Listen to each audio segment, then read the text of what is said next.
Alors, titre du sujet qui ne correspond pas à ce qui a été inscrit sur le papier, c'est la grande réinitialisation, les origines et les conséquences. Alors d'abord, je tiens à remercier de mon cœur Civitas de m'avoir invité.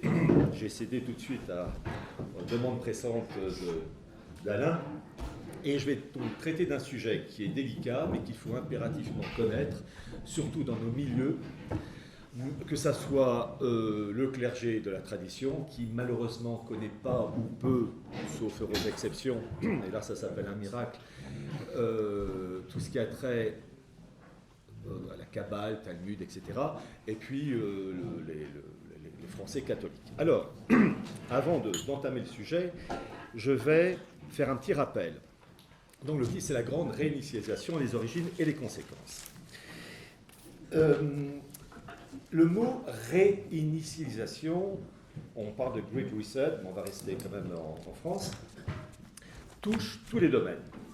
Politique, économique, le médical, le spirituel et l'humain en général.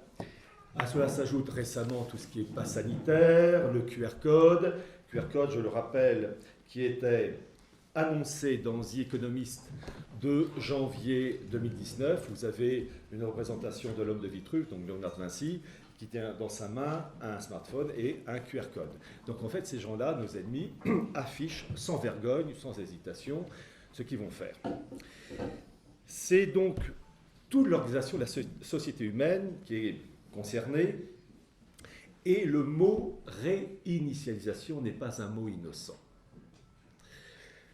Ce mot traduit d'abord un matérialisme outrancier avec la promotion d'une technique la plus sophistiquée, numérisation, intelligence artificielle, biotechnologie, un plan de puce dans le corps humain, bref, une véritable technostructure se met en place. Et je rappelle les propos de Klaus Schwab, le patron du Forum de Davos, qui disait récemment, enfin quelques années, que la 4e révolution industrielle conduira à la fusion de nos identités physiques, biologiques et numériques.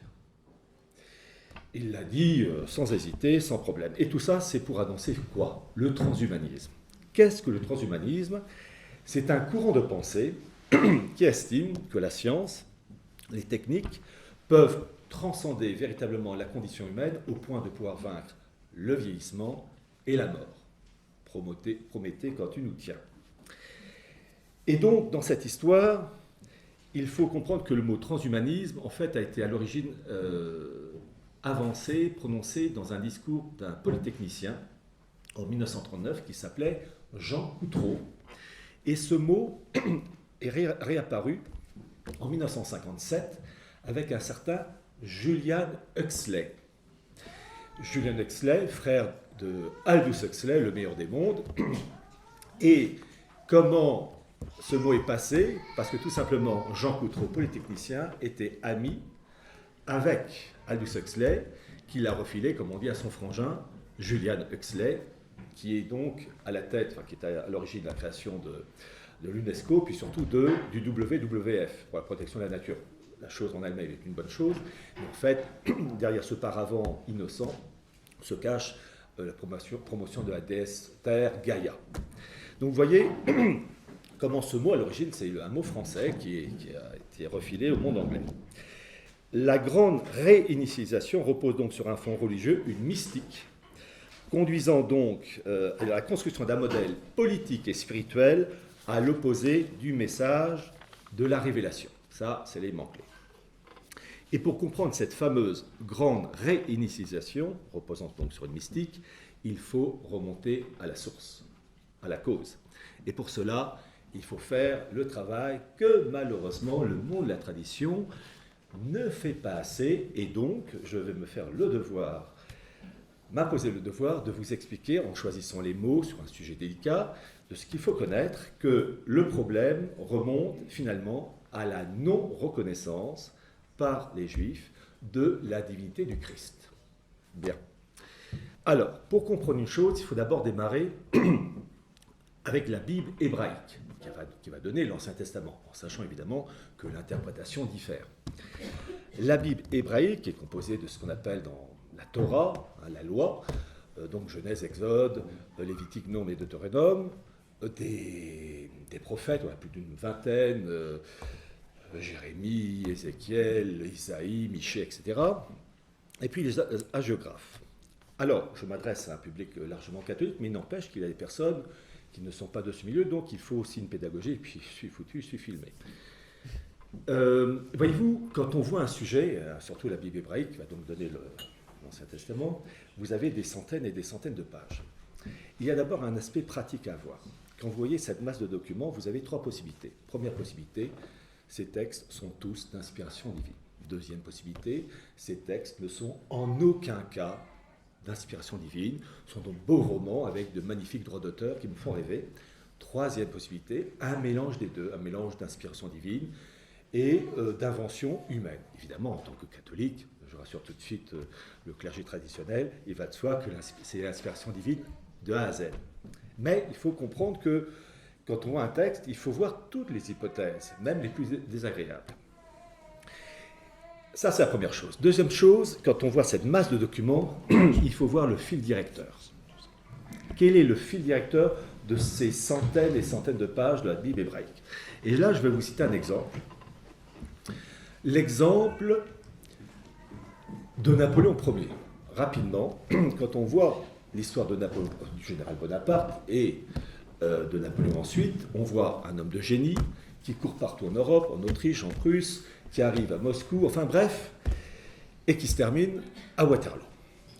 Quel est le fil directeur de l'épopée napoléonienne? Eh bien, c'est la Belgique. En effet, eh oui, la Belgique, 1792, conquête révolutionnaire de la rive gauche du Rhin, et en particulier la Belgique, et de Anvers, la ville d'Anvers, qui est un pistolet braqué sur Londres. Les Anglais sont fous furieux, ils ne veulent absolument pas que ce territoire soit sous contrôle français.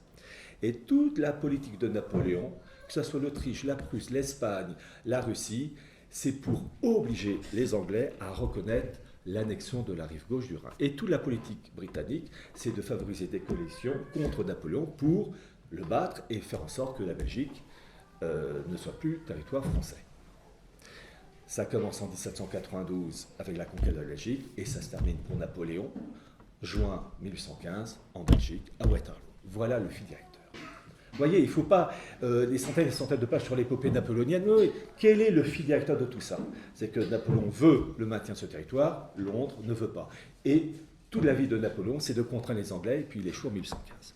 Donc, suite à cet exemple, passons à la Bible hébraïque, cherchons la Belgique de la Bible hébraïque. Le fil directeur. Quel est le fil directeur de tous ces textes? C'est que, en fait, vous avez une faute commise au Jardin d'Éden, souffrance, mort, et tout de suite, il est annoncé l'idée d'un renouveau, d'une renaissance, avec l'annonce d'une vierge, Alma, qui donnera naissance à l'Emmanuel, loin, pour réparer et effacer cette marque du péché originel. Alors, vous avez plein de références dans ces textes-là, je ne vous en cite que trois. Déjà, Genèse 3, vous avez donc l'annonce d'une femme, d'une vierge, Alma, d'une progéniture, d'une descendance. Vous avez le fameux prophète Michée, chapitre 5, qui annonce la naissance du Messie de loin à Bethléem et Ephrata, lieu de fécondité. Et puis vous avez aussi le fameux témoin messianique extraordinaire qui est le prophète Isaïe, où vous avez par exemple le chapitre 7 où il annonce l'arrivée d'une vierge, Alma, et puis d'un Messie, son fils, et vous avez en particulier le chapitre 53 d'Isaïe, qui est absolument extraordinaire, qui annonce déjà la passion du Christ. Bon, donc voilà le fil directeur, et arrive ce Jésus de Nazareth, et là il y a trois possibilités. La première possibilité, c'est la possibilité catholique, c'est le Fils de Dieu incarné, vrai homme et vrai Dieu, l'union hypostatique, substance, donc, annoncé par tous ces documents, l'affinité, on arrive à l'arrivée du Messie. Deuxième possibilité, c'est la considération juive, qui, les Juifs reconnaissent Jésus en tant que personnage historique, mais en aucun cas comme le Messie, et ils l'attendent toujours. Et puis, qui plus est, à l'égard de ce Jésus, ils ont des comportements, bref, c'est pas terrible. Et troisième possibilité, c'est la réponse musulmane qui reconnaît Jésus comme un homme et surtout comme un prophète honorable, mais en aucun cas comme le Fils de Dieu incarné, comme le Fils, entre guillemets, d'Allah incarné. Donc vous voyez, qu'on soit croyant, pas croyant, peu importe, le fil directeur, l'annonce d'un Messie, et les résultats, vous avez trois possibilités. Évidemment, en tant que catholique, on retient la première. Bien. La question qu'il faut se poser, malgré toutes ces annonces dans la Bible hébraïque, annonçant donc l'arrivée de ce Messie, et vraiment, il y a des passages inouïs, Isaïe, sidérant. Il n'empêche que les élites juives, le Sanhédrin, ces élites juives ne reconnaissent pas le Christ comme le Messie. Et la question qu'il faut se poser, mais pourquoi? Alors pour cela, il y a essentiellement 4 documents dans les 2 siècles qui précèdent l'arrivée du Christ, qui vont littéralement acidifier les élites juives. Ces 4 documents, je les cite et je vais les expliquer très rapidement. Ces 4 documents, donc dans les 2 siècles qui précèdent le Christ, sont le livre d'Enoch, le deuxième, je suis désolé, c'est le Shemoneh Ezreh Berakot, c'est dans mes livres. Troisième, les psaumes de Salomon, rien à voir avec le fils de David. Et le quatrième, la Sibylle hébraïque. Que disent ces 4 documents qui, donc, durant les 2 siècles qui précèdent le Christ? Alors qu'il est annoncé entre autres par Isaïe qu'il y aura un Messie souffrant au service de pour l'humanité, ces textes-là, qui vont littéralement imprégner les élites juives, mettre en valeur non pas un Messie souffrant au service de l'humanité, mais un Messie guerrier au service seul d'Israël dominant les nations. C'est ça qui littéralement change la mentalité des élites juives. Et ce comportement, cette disposition d'esprit anti-Messie souffrant, perdure dans les 2 siècles qui suivent le Christ. Il en a essentiellement 4 documents, je les cite et rapidement j'explique, avec en plus une particularité extraordinaire. Ces 4 documents sont les Targums, le livre des Jubilés, le 4e livre d'Esdras et l'Apocalypse de Baruch. Là aussi, rejet de ce Messie souffrant au profit d'un Messie guerrier, donc Israël dominant les nations, donc en plus une passion matérielle. Et le premier document, les Targums, offre une particularité, car ils font appel, entre autres, à l'idée d'un peuple juif souffrant. Autant que nous, dans le catholique, c'est le Messie souffrant. Chez eux, il y a cette idée de peuple juif souffrant en faveur de la rédemption du monde. Et ce principe va littéralement polluer toute l'histoire du judaïsme. Il y a de la part de ces élites juives le refus violent de reconnaître l'arrivée du Christ qui parachève le mosaïsme. C'est-à-dire qu'il y a un bon judaïsme qui a été, qui a connu des moments violents, des rivalités, il y a ce qu'on appelait les Bamotes, les hauts lieux. Il y a eu quand même 10 tribus d'Israël qui sont passées à la trappe, parce que les élites juives, le peuple juif était aussi un peuple rebelle, et que le Yahvé en question, il cognait, il serrait la vis, parce qu'il ne comprenait que la politique de la schlag. Mais, donc, le Christ, par sa mort, sa résurrection, parachève le mosaïsme. Il y a de la part de la synagogue devenue aveugle une opposition violente et rageuse à l'égard de l'Église et à l'égard aussi des États qui s'inspirent du catholicisme. Et en particulier, pour nous Français, il y a une opposition farouche à l'égard de cet événement extraordinaire pour nous Français qui est le baptême de Clovis, qui, avec le testament de Saint-Rémy, qui est absolument capital parce que le testament de Saint-Rémy est le résumé de la science politique française dans ce sens qu'il y a une véritable passation de pouvoir entre la royauté davidique et la nouvelle royauté française qui va perdurer de Clovis à Louis XVI, mais avec un élément clé qui est l'incarnation. Aussi que lorsque Éric Zemmour parle du roi juif, en parlant de Saint-Louis, il dit à la fois une chose juste et fausse, dans ce sens qu'effectivement, il y a une passation de pouvoir entre un monde ancien et révolu via l'incarnation à une nouvelle dynastie, mais cette passation de la royauté davidique à la royauté française n'est valable que par l'incarnation, la reconnaissance du Christ comme fils de Dieu incarné. Il va de soi qu'Éric Zemmour, en tant que juif, ne reconnaît pas le Christ comme le fils de Dieu incarné, il s'attend toujours principe qui est toujours vrai aussi pour les musulmans qui ne reconnaissent pas le Christ. Donc, quand il dit ça, c'est faux. Donc, le problème chez les patriotes français, c'est que beaucoup étant déchristianisés, ils oublient que l'élément clé de cette passation n'est valable que si le Christ est reconnu comme le Fils de Dieu incarné, chose que la synagogue d'aujourd'hui refuse, et Éric Zemmour, en ce domaine, Moïse dans la vie privée, n'accepte pas. Donc rien que ça, la fameuse royauté du Christ promue dans le milieu catholique devrait faire tilt pour ceux qui ont un amour un peu immodéré pour Éric Zemmour, puisque la royauté du Christ, c'est-à-dire Fils de Dieu incarné, Zemmour, il n'en veut pas. Donc ça fasse réfléchir un peu. Bien. Et il va de soi que lorsque Zemmour parle de Sainte Jeanne d'Arc, il oublie toujours, bon, elle a foutu la porte des Anglais, c'est très bien. L'Écosse faisait partie. Oui, enfin, voilà. Ah, bref. Donc il y avait quand même des immigrés, il fallait que ça dégage. Bon, allez. Mais il y a une chose qu'Éric Zemmour ne va jamais rappeler, parce que toujours cette idée du Christ, Fils de Dieu incarné, c'est qu'il y a le fameux événement extraordinaire. D'abord, je rappelle une chose. Sainte Jeanne d'Arc est née où? Pas à Clermont-Ferrand, pas à Babel-Webb, elle naît à Domrémy, Don-D-O-M, abréviation de Domus, la maison de Rémy, clin d'œil malicieux de la Providence.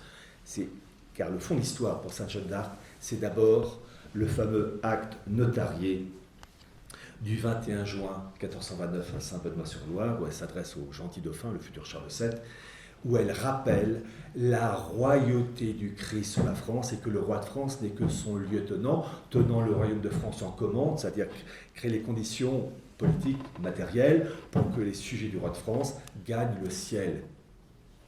La royauté du Christ sur la France. Éric Zemmour va défendre l'acte notarié, la triple donation du 21 juin 1429. En tant que juif, et ce n'est pas une critique, il ne peut pas être pour, mais il ne peut pas être un défenseur véritable de la civilisation française, car je vous rappelle, le testament de Saint-Rémy, c'est le résumé de la science politique française qui instaure la royauté du Christ sur la France, via l'incarnation. Tout tourne autour, on enlève ça, le reste, c'est la chienlit. Bien. Je rappelle une chose, qu'est devenu cet acte notarié, on ne sait pas.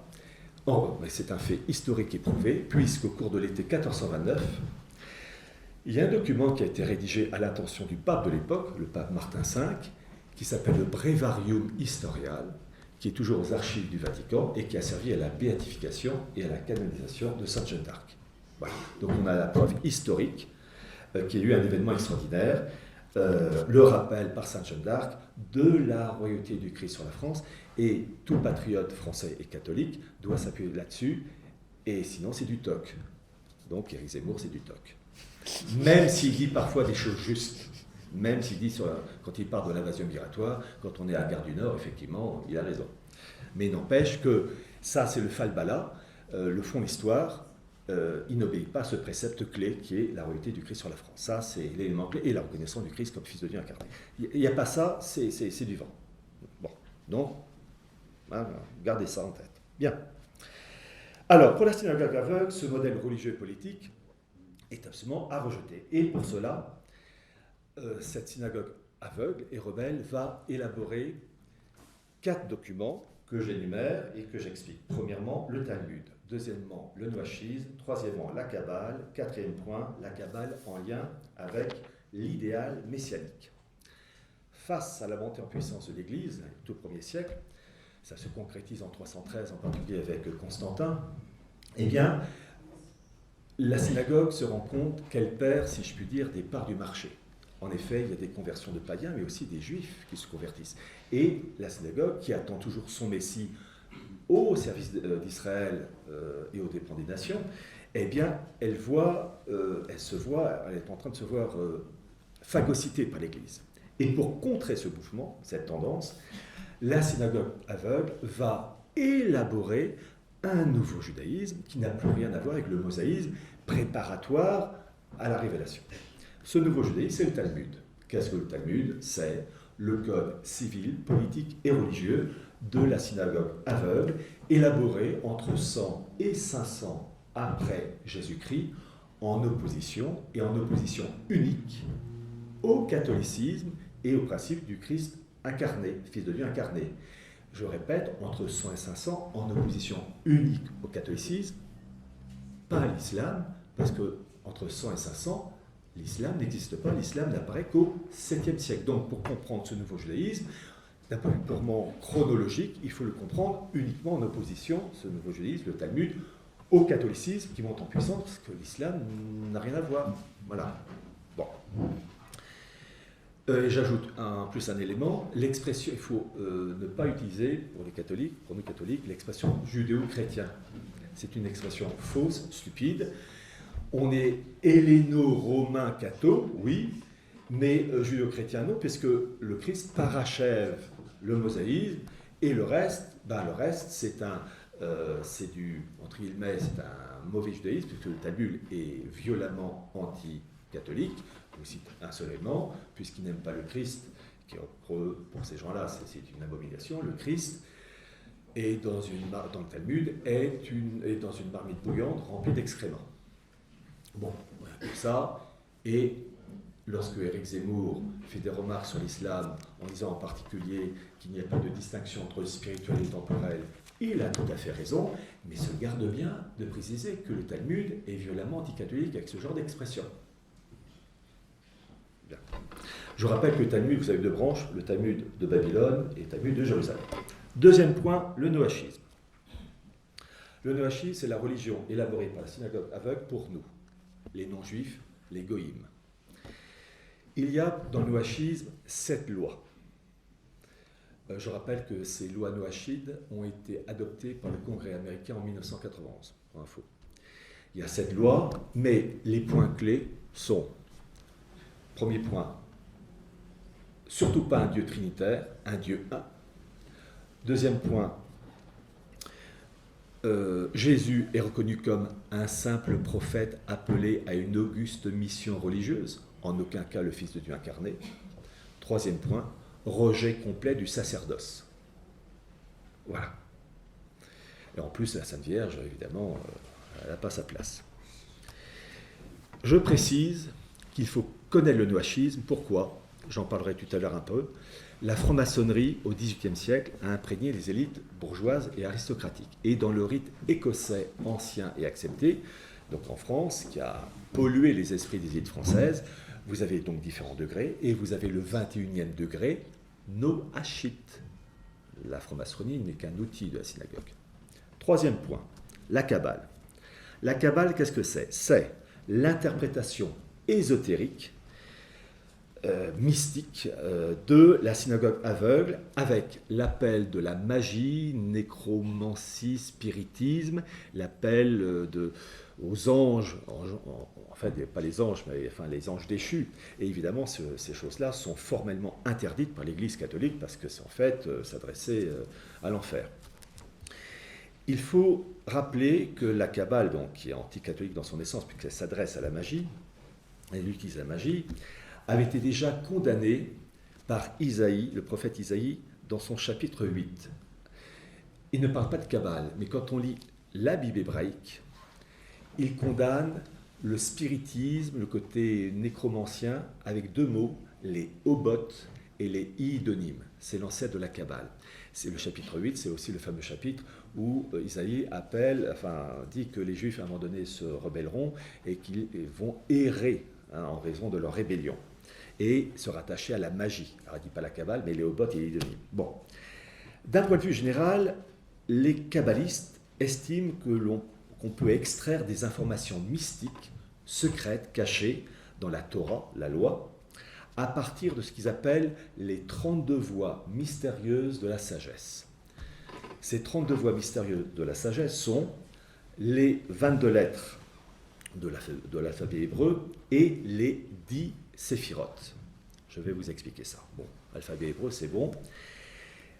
Avant de parler des séphirotes, ils estiment qu'on peut obtenir des réponses cachées par ce qu'ils appellent la guématrie. En fait, c'est une forme de numérologie, c'est-à-dire qu'on attribue des références chiffrées à des lettres et avec un calcul et une acrobatie, ils arrivent, selon eux, à percer des mystères dans la Torah permettant de deviner l'avenir.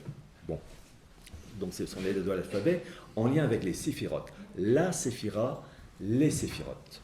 La séphira, les séphirotes sont les qualités émanant du Dieu de la Kabbale qui n'a strictement rien à voir avec le Dieu trinitaire. Les qualités émanant, donc il y en a 10, puissance, sagesse, miséricorde, etc. Ces qualités émanant, émanant de ce Dieu de la Kabbale, rendant possible la création du monde et son fonctionnement. Et je rappelle que ces qualités du Dieu de la Kabbale émanant sont contraires au Dieu trinitaire, du Dieu créateur ex nihilo, donc de mondes bien différents. Et à cela s'ajoute, en plus de ce Dieu, ce Dieu de la Kabbale, c'est le Dieu infini, c'est l'être suprême, ça s'appelle l'En-Sof, E-N, trait d'union, Sof, S-O-F. Et l'imprégnation de la Kabbale, on peut la voir par exemple dans le préambule de la Déclaration universelle des droits de l'homme de 1789, où il est dit que c'est sous l'égide non pas du Dieu trinitaire évidemment, mais sous l'égide de l'être suprême. Et bien quand on connaît l'histoire de la Kabbale, Talmud, etc., l'être suprême dans le préambule de la Déclaration universelle des droits de l'homme, c'est l'En-Sof de la Kabbale. Et oui, une marque kabbalistique. Pas pour rien que dans les archives israélites, ils vous disent que la révolution de 1789 a un caractère hébraïque prononcé. Voilà.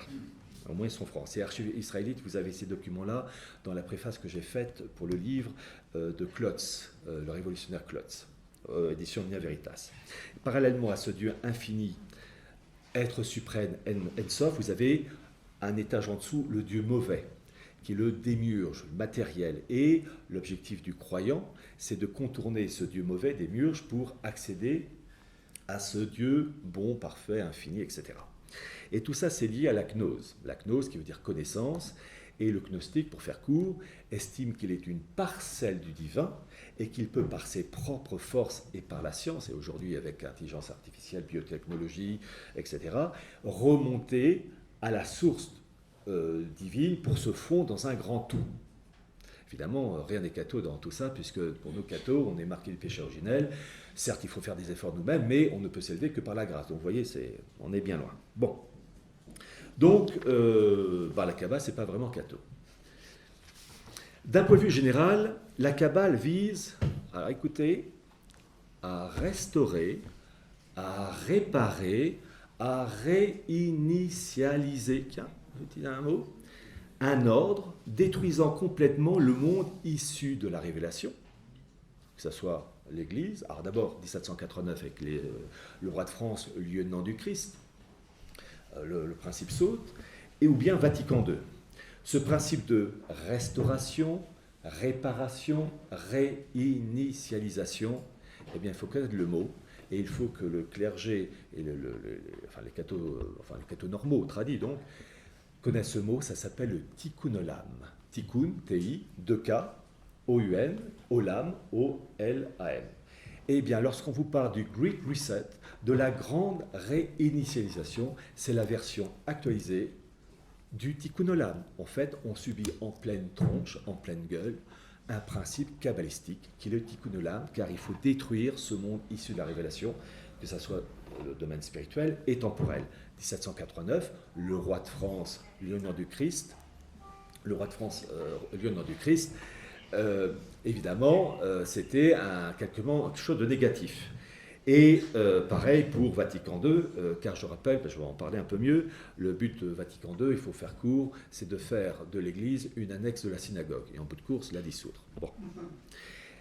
Pour vous donner deux exemples historiques de l'influence de la Kabbale, vous avez eu l'arianisme. Alors, avant de citer le point de l'arianisme, toutes les hérésies en 2000 ans obéissent toutes au même principe. Refus de la Sainte Trinité, refus de la divinité du Christ, la Sainte Vierge et les saints, ils dégagent, et le sacerdoce catholique, il dégage. C'est lassant, c'est toujours la même histoire. Mais ils ont raison de revenir à la charge, parce qu'on n'a toujours pas compris au bout de 2000 ans. L'arianisme, qui va toucher le sud de la France. D'abord, avant de citer l'arianisme d'abord, qui va toucher l'ensemble de l'Europe, je pense à autre chose. L'arianisme, ça vient d'Arius. Et c'était là aussi la même histoire. Le refus de la Sainte Trinité, enfin à chaque fois c'est la même soupe qu'on nous sert. Pourquoi il y a cette caractéristique dans l'arianisme, donc à l'époque de Clovis déjà, du refus de la Trinité, de tout ce qui met, du concept catholique. Il faut savoir que Arius venait directement d'Alexandrie, qui était le grand siège de la synagogue rebelle. Donc il a été complètement contaminé, et c'est ça, le mal vient de là. Et le deuxième exemple que je peux vous donner, c'est le catharisme dans le sud de la France. Alors déjà, les cathares, il faut toujours se poser la question, pourquoi il y a eu le catharisme dans le sud de la France et rien en Normandie? Pourquoi le catharisme aurait pu se produire dans le nord? Et en fait, ça s'est produit dans le sud. Donc il faut déjà se poser la question, pourquoi le sud et rien dans le nord? Bon, je rappelle que dans le catharisme, vous avez un Dieu bon, un Dieu infini, un Dieu mauvais, tiens, et puis vous avez le rejet du sacerdoce, et vous avez aussi, dans le catharisme, la promotion de la métempsychose, de la migration des âmes. Dans la Kabbale, ça s'appelle le Gilgoul, qu'on retrouve dans les écrits du révolutionnaire Klotz. Pour vous dire comme l'influence kabbalistique, ça se voit dans les événements historiques. Et il faut comprendre que si le catharisme a éclaté dans le sud de la France, c'est parce que tout simplement, alors j'ai pas le temps de le dire, mais vous avez eu, depuis 2000 ans, 6 époques dans la Kabbale. Au XIIe, XIIIe siècle, le siège de la Kabbale était en plein pays cathare. Alors, on comprend la contamination. Le siège de la Kabbale aurait été en Normandie, le catharisme, c'était les Normands. Et non, c'était dans le sud de la France et en Catalogne. On appelait la Kabbale espagnole. Donc bien comprendre que la vérole, ça s'explique parce qu'ils étaient là. Bon. Alors, ça c'était le troisième point. Quatrième point, la Kabbale en lien avec l'idéal messianique. Restaurer le monde, le réinitialiser. Tout ça en lien avec un aspect messianique. Alors, le fond de l'histoire, c'est que vous avez de la part des Juifs la non-reconnaissance du Christ comme le Fils de Dieu, incarné. Et il va avoir, dans l'histoire juive, depuis 2000 ans, facilement plus d'une vingtaine de Juifs qui vont se présenter comme le Messie, attendu des Juifs, plus d'une vingtaine. Et en fait, ça s'appelle des chefs de bande. Le premier, il y a Simon le magicien, mais celui qui vraiment, donc à l'époque de Saint-Pierre, mais celui qui va vraiment lancer le processus, c'est Shimon Bar Kokhba, 132-135, qui se révolte, qui se présente comme le Messie, la gloire d'Israël, au dépend des nations, il nitrate, je crois, une légion romaine. Bon, l'empereur Adrien de l'époque n'est pas content, il mobilise l'armée romaine entre un tiers et la moitié, et ça se termine dans une forteresse où la révolte juive est matée. Mais vous avez eu plein de messies juifs. Au Kurdistan, au XIIe siècle, vous avez eu un certain Al-Roi. Puis, je passe, au XVIIe siècle, vous avez eu, alors ça commence à peser, Sabbatai Tzvi, qui lui, ses disciples vont se convertir. Sabbatai Tzvi se présentait comme un messie, ils vont se convertir faussement à l'islam et vont donner ce qu'on appelle les Domnei, les apostats, dans l'Empire ottoman. Et cette lignée de juifs faussement convertis va donner une branche qu'on appelle les jeunes Turcs, créés comme par hasard le 14 juillet 1889. Et ça va donner Mustafa Kemal. Je vais être obligé à un moment donné de reparler de Sabbatai Tzvi et du personnage suivant. Je couvre l'époque rapidement. L'autre messianiste juif, et là, vous, catholiques, il faut le connaître, c'est au XVIIIe siècle, Jacob Frank, lui aussi qui va se convertir faussement au catholicisme, lui et ses disciples, et il va avoir comme parrain Auguste III de Pologne, dont la fille, Marie-Joseph de Saxe, sera la mère de Louis XVI, Louis XVIII et Charles X. Pourquoi je dis ça? Parce que ces juifs faussement convertis ont été très souvent anoblis. Et donc ces juifs faussement convertis, ces fameux franquistes qu'on trouve à la cour de Pologne, occupent la cour de Pologne, et la petite Marie-Joseph de Saxe, elle nage dans ce milieu. Et quand elle arrive en France pour épouser le fils de Louis XV, eh bien elle n'arrive pas seule, elle arrive avec des nobles polonais. Et il y aurait une étude à faire, car je suis convaincu que les nobles qui accompagnaient Marie-Joseph de Saxe, c'était des franquistes qui ensuite ont investi Versailles, et ça peut expliquer, entre autres, la Révolution de 89. Autre messianiste, le sioniste Théodore Herzl, oui, ça s'inverse. Théodore Herzl, j'explique ça dans mon livre Sionisme et mondialisme, où il est considéré comme un messianiste. Trotsky-Bronstein, pour la révolution bolchevique, est un messianiste. Et vous avez une guerre à mort entre Staline et Trotsky. Trotsky veut une révolution messianique sanglante à l'échelle de la planète. Et Staline, lui, il ne voulait pas ça, lui, il voulait une révolution au niveau de la Russie soviétique. En fait, je vais vous dire une chose, on a eu une grâce particulière, on a eu le moins pire avec Staline. C'est entre guillemets, hein, vu le CV du personnage, parce qu'il s'est, entre guillemets, cantonné à la Russie soviétique, quitte ensuite à avoir des pays pour le protéger. C'est après 1945, Pologne, RDA et compagnie. Mais on a eu la partie douce. C'était un chef de bande, c'était un voyou, Staline. Mais il n'avait pas ce côté messianiste. Donc on a eu la partie la moins brutale. Donc on a eu une grâce, hein, il faut savoir apprécier. Et toute sa lignée messianique, elle se terminera comment? Eh bien, c'est la Sainte Vierge qui le dit à la Salette en 1846, quand elle dit que la Salette, c'est un message politique et religieux extraordinaire, où elle dit qu'à la fin des temps, l'Antéchrist naîtra de l'union d'un évêque et d'une religieuse hébraïque. Et en fait, religieux hébraïque, ça sous-tend une catholique faussement, enfin une juive faussement catholique, qui aura les habits d'une religieuse. Donc il faut faire gaffe dans les couvents. Hein. Mais blague à part, il faut quand même avoir ça en tête. Et en fait, c'est le couronnement d'une lignée messianique, spirituelle et d'une lignée de sang. Parce qu'au sein de ces très très grandes élites juives, vous avez des bagarres entre ces familles pour celle qui aura le privilège de donner le Messie pour ces élites, l'Antéchrist pour nous. Donc, cette longue lignée messianique, Shimon Bar Kokhba, Sabbatassi, etc., Jacques Offrin, va aboutir au meilleur produit, entre guillemets, ça sera l'Antéchrist, le faux Messie pour les Juifs. Voilà dans les grandes lignes. Pour mieux comprendre cette lignée messianique, il faut l'associer au principe de l'exil des Juifs. Et cet exil, c'est en 70 après Jésus-Christ, avec la destruction du temple par les troupes romaines de Titus. Donc déjà, les choses avaient commencé avant en 70, mais là, après 70, les Juifs se dispersent dans tout l'Empire romain. Et il faut comprendre que les souffrances que vont connaître les Juifs, effectivement, au cours de cette errance, en n'oubliant pas non plus qu'ils seront influencés, certains dirigeants romains qui seront ensuite cognés sur les chrétiens. Il faut quand même le rappeler. Ces souffrances juives, aboutissant à ce principe du peuple errant, ces souffrances vont être considérées par les élites juives comme des atteintes à l'honneur des Juifs, au même titre qu'une atteinte faite au Dieu d'Israël. Et pour comprendre ça, il faut citer un rabbin qui s'appelle Abraham Cohen. Et je vais donner une citation, je donnerai la référence après. Je cite le rabbin Cohen. « Rien n'est plus naturel dans une littérature composée par des Juifs, pour des Juifs, que l'exceptionnelle prééminence donnée au peuple d'Israël. En effet, les habitants du monde peuvent être répartis entre Israël et les autres nations prises en bloc. » Vous voyez, quand je disais tout au début, Israël dominant les nations, Israël est le peuple élu, dogme capital. C'est évidemment une doctrine biblique, mais les rabbins l'ont amplifiée à l'infini. Partout, le Talmud insiste expressément sur la parenté étroite et unique qui existe entre Dieu et son peuple. La relation, écoutez ça, la relation qui unit Israël à Dieu est si intime que la manière dont Israël est traité sur la terre a sa répercussion sur Dieu dans le ciel.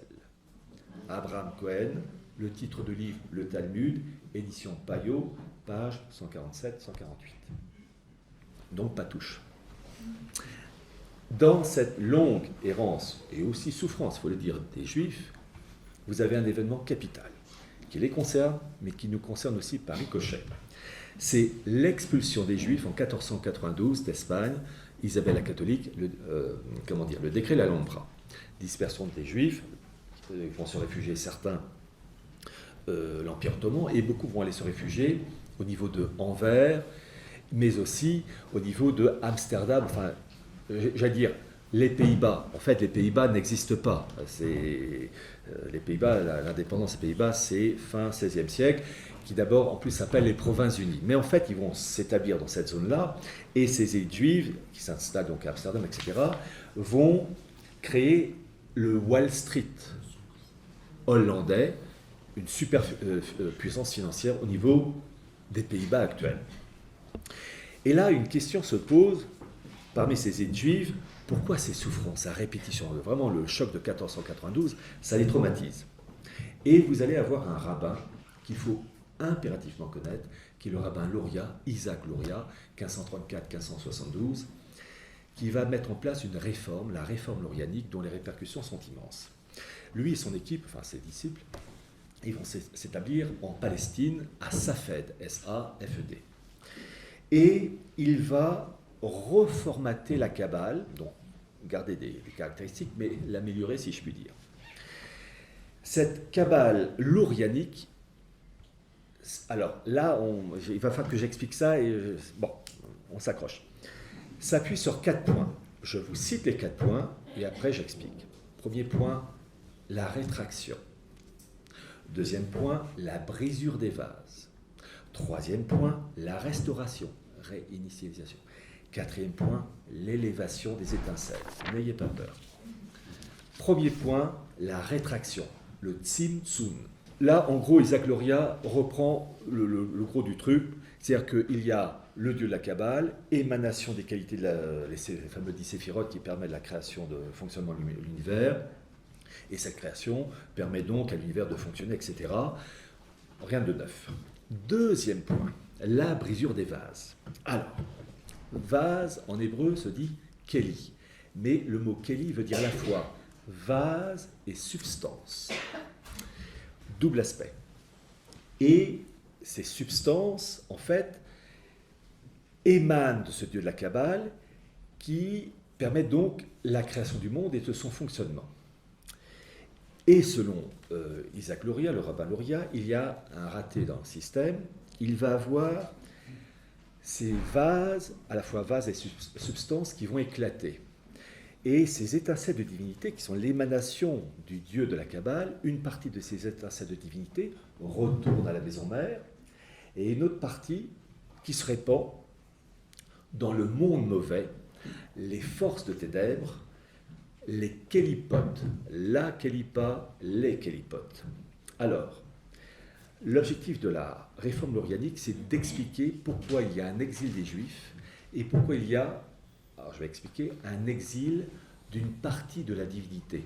Ces étincelles de divinité qui auraient dû féconder, d'une certaine manière, permettre le bon fonctionnement du monde, en raison de cette brisure des vases, une partie de ces étincelles de divinité tombe dans le monde mauvais, dans le monde mauvais qui précède la révélation et dans le monde mauvais qui suit la révélation. Ces forces de ténèbres, ces choses mauvaises, s'appellent donc les kélipotes, la kélipa, les kélipotes. Ça veut dire littéralement la cosse, la coquille. En un mot, ça s'appelle la souillure. Et aux yeux de la Kabbale, j'ai la souillure suprême, vous, messieurs les abbés. N'oubliez pas, en prenant votre douche, dites-vous, selon la Kabbale, je suis une kélipa. Parce que vous êtes, de par votre ordination, capable de confesser les péchés et sacrifice non sanglant de la messe. Et ça, c'est la souillure suprême. C'est l'impureté suprême qui empêche l'arrivée du Dieu de la Kabbale. Et l'harmonie est pour le peuple juif. Alors, j'ai parlé de l'expression étincelle de divinité. Une partie de ce Dieu de la Kabbale est en exil via ces étincelles de divinité dans le monde mauvais, comme l'est le peuple juif. Ils ont leur sort lié. Ces étincelles de divinité, ce sont les Götterfunken qu'on trouve dans la partie chantée de la 9e de Beethoven, qui en fait est une marque kabbalistique quand il parle de ce Dieu infini qui se tient au-delà de la voûte étoilée avec les étincelles de divinité, en fait la partie chantée de Beethoven, qui est en fait inspirée d'un poème de Schiller, lié à tous ces milieux avec Goethe, les milieux pourris, maçonniques à souhait. Il faut comprendre l'imprégnation même de la Kabbale, même dans une œuvre musicale. Bon. Et là, Luria donc dit qu'il y a le peuple juif en exil, il y a une partie de la divinité de ce Dieu de la Kabbale via ces étincelles de divinité en exil, ils ont leur sort lié, ils ne peuvent se relever qu'ensemble. Donc il y a un idéal messianique lié à la Kabbale. Et je cite un spécialiste de ce monde juif, la personne de référence, c'est un Israélien, il est mort maintenant, il s'appelait Gershom Scholem, qui dit, je le cite, « Il ne s'agit plus seulement de l'exil du peuple d'Israël, mais d'abord de l'exil de la présence divine dès l'origine de l'univers. Toute l'imperfection du monde s'explique par lui. » Bien. Troisième point, la restauration, la réinitialisation, le fameux tikkun olam. Comme le dit un rabbin, ainsi tout doit être réparé, sans quoi la venue du roi Bessi, le Dieu d'Israël, ne peut se produire. Et pour cela, il faut littéralement que ces impuretés, ces kélipotes, c'est-à-dire tout ce qui est contraire à l'idéal de la Kabbale, et ce qui est contraire à l'idéal de la Kabbale, c'est le monde de la révélation, le catholicisme, avec l'Église évidemment, et les États qui s'inspirent du catholicisme, ça doit être détruit. Il va de soi que 89 et Vatican II jouent un parfait rôle dans cette histoire. Et là, j'essaie d'avancer très rapidement pour favoriser, pour désinfecter le monde de ces impuretés catholiques via le spirituel et le temporel. Les élites lourianiques et les disciples de cette réforme vont favoriser la création de la franc-maçonnerie. Je rappelle que la franc-maçonnerie n'est qu'un outil de la synagogue rebelle. Je vous rappelle le 21e degré Noachite, pas pour rien. Les trois points clés de l'idéologie maçonnique: nominalisme, il n'y a pas de vérité, ou c'est une vérité évolutive. Deuxième principe, le naturalisme, le rejet de toute religion révélée, d'où une opposition foncière au catholicisme. Troisième point, primauté de l'homme. Évidemment, ça sert la Kabbale. Et vous avez, d'un point de vue financier, l'événement clé des années 1650-1660, où vous avez le Wall Street hollandais qui va migrer des Pays-Bas, enfin Provinces-Unies, à la City de Londres, grâce à l'accord signé entre l'anglais Cromwell, le puritain Cromwell, et Ménasseh Ben Israël. C'est ça qui va donner l'Empire britannique et qui fait qu'on est toujours dans la panade actuellement. Quatrième point, l'élévation des étincelles. Il faut désinfecter le monde, il faut détruire tout ce qui est issu de la révélation, tout ce qui est issu du monde. Alors l'Église, ça va de soi, et tous les États qui s'inspirent du catholicisme. Et je vais vous citer Gershom Scholem. À un niveau inférieur, l'exil de la communauté terrestre d'Israël dans le monde de l'histoire n'est ainsi qu'un reflet de l'exil de l'Israël céleste. C'est le juif qui a entre ses mains la clé du tikkun olam, de la réinitialisation. Quand la dernière trace de sainteté, les étincelles de divinité, sera extraite de la kélipa, les impuretés catholiques, de façon à ce qu'aucune étincelle divine n'y subsiste, le monde du tikkun deviendra manifeste. C'est là ce que signifie la rédemption. Cette rédemption nationale d'Israël symbolise ici une réalité plus intérieure, elle figure la rédemption du monde. La réinitialisation que nous connaissons actuellement, c'est une tentative kabbalistique d'effacer, de détruire jusqu'à la racine le message de la révélation. Voilà. Alors, cette expulsion des Juifs en 1492 a joué donc un rôle parfaitement important. J'ajoute un élément. Le 23 septembre 2012, vous avez eu une prière des communautés juives partout dans le monde pour l'arrivée du Messie, du Mashiach. Et c'était, en fonction des fuseaux horaires, une prière. Et dans le cas de la France, le fuseau horaire pour cette prière en faveur du Messie juif, en fait, l'Antéchrist pour nous, c'était vers les 15-16 heures, voilà, du 23 septembre 2012. Alors je vais vous faire une remarque. Ne prenez pas ma remarque pour de la vantardise. Mais ce jour-là, j'ai récité, au moment de l'heure où eux ils récitaient cette prière pour l'arrivée du Messie, l'Antéchrist pour nous, j'ai récité la prière de Léon XIII à Saint-Michel. Et je me suis dit, après coup, en France, on n'a pas dû être nombreux à le faire. Et le clergé traditionnel ne l'a pas fait, non pas par manque de volonté, parce qu'à des années-lumière de tout ça, ne connaissant absolument pas ça. Normalement, il aurait dû avoir de la part du clergé traditionnel, s'il connaissait l'ennemi, n'oubliez jamais que les élites juives connaissent le monde catholique, l'inverse, sauf exception, ne connaissent pas. Normalement, à cette époque, le clergé traditionnel aurait dû sonner le tocsin et réciter ses prières, etc., à la même heure. La chose n'a pas été faite par une ignorance crasse. Bien. Et je vais ajouter un point, je vais citer Scholem, je vais vite, hein, là, le messianisme juif, je cite Scholem, est dans son origine et dans sa nature, on ne saurait jamais assez y insister, l'attente de cataclysmes historiques. Vous allez comprendre à notre époque là. Il annonce des résolutions des révolutions, des catastrophes qui doivent se produire lors du passage du temps de l'histoire présente au temps futur messianique. Ces cataclysmes et ces visions funestes prennent un tour nouveau et propre dans les visions de la venue du Messie. On les retrouve en effet dans l'ère de transformation ou de destruction qui verra naître la rédemption messianique. C'est pourquoi cette période est regardée dans le judaïsme comme celle des souffrances de l'enfantement du Messie. C'est-à-dire que pour eux, plus il y a de crises, de révolutions, de désordre en tout genre, plus on se rapproche de l'arrivée du Messie. Et pourquoi je vais être obligé de dire un élément après? Il faut à tout prix que je le dise. Dans tous les textes, je continue la citation, dans tous les textes, écoutez l'actualité, dans tous les textes, dans toutes ces traditions, l'annonce des cataclysmes sans lesquels les apocalypses ne peuvent se concevoir est décrite en images fulgurantes qui revêtent toutes sortes de formes. Guerre mondiale, révolution, épidémie, famine, catastrophe économique, mais aussi apostasie, profanation du nom de Dieu, oubli de la Torah, la loi, et rejet de tout ordre moral, allant jusqu'au renversement des lois de la nature. Ce n'est pas notre époque. Alors, qu'est-ce qu'ils veulent dire? Que plus c'est grave, mieux c'est pour eux. Ils appellent cela la rédemption par le péché ou le saint péché. Et il y a eu, alors là je fais attention à mes mots parce qu'il va falloir, c'est délicat, certaines factions juives, j'ai bien dit certaines, hein, je n'ai pas dit tout, certaines factions juives qui vont instaurer un élément en s'appuyant sur la réforme lorianique. Alors déjà, Sabbat Haïsfi au XVIIe siècle l'a fait, et c'est Jacob Frank qui va le faire.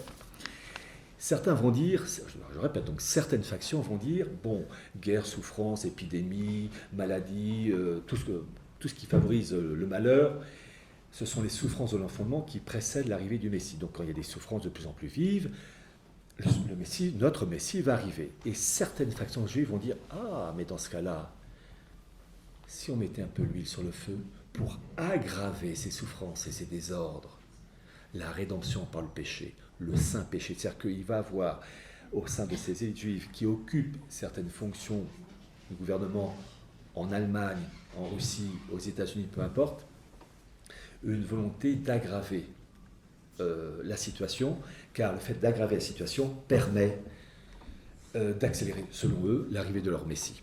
Et le programme a été affiché de la manière la plus extraordinaire.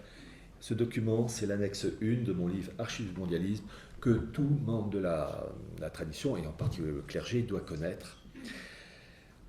Pour le christianisme, vous avez la Bible, pour l'islam, le Coran, pour Jacob Frank, le messianiste juif, vous avez eu en 1767 la rédaction de sa Bible. Alors, je mets vraiment des guillemets. Et ce programme a été retrouvé par une équipe d'universitaires juifs américains avec à sa tête Ben-Zion Wacholder, publié en 1982 dans une revue scientifique. J'ai publié l'intégralité du document en anglais, traduit en français avec les originaux de 1767 en hébreu, tout traduit et expliqué. Et Vatican II, alors déjà 1789, Vatican II, et ce qu'on connaîtra jusqu'à la fin des temps avec cette fameuse religieuse hébraïque, ça vient de là. Je vous cite les 4 points résumés par Ben-Zion Wacholder. Premier point, vraiment je le cite, hein, c'est dans le livre. Jacob Frank prédit le massacre imminent des Juifs au sein de toutes les grandes et petites nations d'Europe dans le cadre de l'Apocalypse. Qu'est-ce qu'il veut dire par là? Ces gens-là estiment que les Juifs sont supérieurs aux autres peuples, latins, germains, slaves, noirs, arabes, esquimaux, tout ce que vous voulez. Et le fait de tuer des gens, c'est une offrande. En 1915, les musulmans, mais enfin ce ne sont pas les musulmans, ce sont les jeunes Turcs, ont trucidé les Arméniens. Parce que ces Arméniens, c'était des souillures, c'était des chrétiens. Et le fait de détruire ces kélipotes, ces impuretés, c'est faire une offrande, une odeur agréable à l'Éternel. Et certaines, je dis bien certaines factions juives, vont estimer que favoriser la mort de Juifs aide à accélérer l'arrivée du Messie. D'où cette phrase de Jacob Frank qui prédit le massacre imminent des Juifs. Et je fais une citation du rabbin Stephen Wise de septembre 1933 lors de la 2e conférence juive mondiale à Genève. Rappelez-vous, le peuple juif souffrant, la rédemption du monde, les Targum. Je cite septembre 1933, Hitler pose un problème. Il dit ceci: Encore une fois, le peuple juif semble appelé à jouer un grand rôle dans l'histoire, peut-être le plus grand rôle dans tous les âges de son histoire tragique. Encore une fois, le peuple juif est appelé à souffrir en tant que serviteur souffrant de l'humanité. Nous sommes appelés à souffrir afin que l'humanité et la civilisation puissent survivre et perdurer. Nous avons souffert avant. Nous sommes les éternels serviteurs souffrants de Dieu, de l'histoire du monde, qui est le jugement du monde. Donc il y a eu la part de certains représentants de ces milieux-là, une volonté que les Juifs durant la Seconde Guerre mondiale, et quand je dis les Juifs, le petit peuple juif d'Ukraine, de Hongrie, de Roumanie, se fasse nitrater par les nazis, maladie, froid, fusillé. Voilà. Deuxième point de la doctrine franquiste, le salut des Juifs dépend de leur... C'est vraiment la citation de Benjamin Walter, je fais que reprendre, citation. Le salut des Juifs dépend de leur acceptation de la foi d'Édom, c'est-à-dire Rome. Vous, les catholiques tradis, et vous, le clergé, cardinal Béat, Vatican II, qui se retrouve en septembre 63 à New York avec le rabbin Echel, j'ai mis ça dans la classe du mondialisme, le document d'origine, la photo. Le cardinal Béat était avec deux acolytes, Österreicher et Baum. C'était des juifs, faussement convertis, des maranes, et on le sait comment, par Gerhard Rickner, premier secrétaire du Congrès juif mondial, qui raconte que Reicher et Baum étaient juifs, et d'ailleurs il rajoute pour Baum, je le connaissais, on était ensemble dans la même école à Berlin quand on se voyait, on se racontait des histoires de... Voilà, donc il faut connaître ça. Troisième point, Jacob Frank est la réincarnation du patriarche Jacob. Pour eux, il faut remonter à la source pour remodeler ce courant qui devait aboutir à la révélation et qui pourrait être une abomination, font détruire ça. Quatrième point, j'ai presque terminé, Jacob Frank dirigera la rédemption d'Israël en soumettant le monde, y compris l'Église catholique. Vatican II, c'est ça. Conclusion.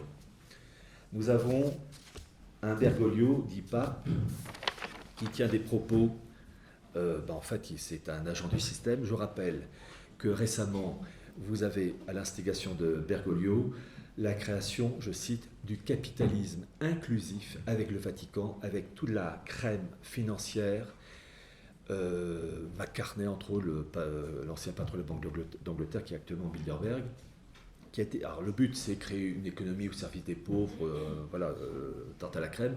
Il faut savoir que ce capitalisme inclusif avec le Vatican, c'est le titre du site internet, vous n'avez qu'à taper ça, a été créé à l'origine par Rothschild, Larry Summers, qui était le conseiller économique du président Obama, et tout ça dans les locaux de la City de Londres, c'est-à-dire le cœur de la bête. Et le 4 avril 2021, suite à cela, Bergoglio a envoyé une lettre, c'est sur le site du Vatican, à Kristina Georgieva, FMI et à la Banque mondiale, je termine, où il évoque la mise en place de solutions nouvelles, inclusive et durable, avec le principe de régénération, ça c'est typiquement révolutionnaire, de l'importance de l'écologie, de la solidarité vaccinale et du besoin urgent d'un plan mondial capable de créer de nouvelles institutions ou de régénérer les institutions existantes, en particulier de la gouvernance mondiale. Nous sommes arrivés au pied du mur, je vous dis tout de suite et je termine par ça, les choses ne peuvent être réglées que par un chaos complet, pas un chaos contrôlé, parce que nos ennemis veulent un chaos contrôlé pour aboutir à leur idéal malfaisant. Il faut un chaos complet, c'est-à-dire qu'un tel chaos qui s'annonce, il y a un krach financier, il y a des cyberattaques qui se multiplient, il faut un chaos complet tel que ça leur échappe des mains. Et en fait, il y a deux titres de films qui conviennent bien à la situation qui vont finalement se réunir, c'est La guerre du feu et Mad Max à la fois. Et avec ça, et surtout avec la grâce de Dieu, parce que là on aura besoin de... eh bien, la roue tourne. On est dans une période... jamais notre monde n'a été à ce point déchristianisé, mais jamais notre monde n'a été à ce point biblique. La roue tourne, mais de grâce, vous, membres du clergé de la tradition et les fidèles de la tradition, apprenez à connaître l'ennemi. On se fait, pardonnez-moi l'expression, baiser la gueule depuis 2000 ans. Si ça pouvait changer, j'ai rien contre.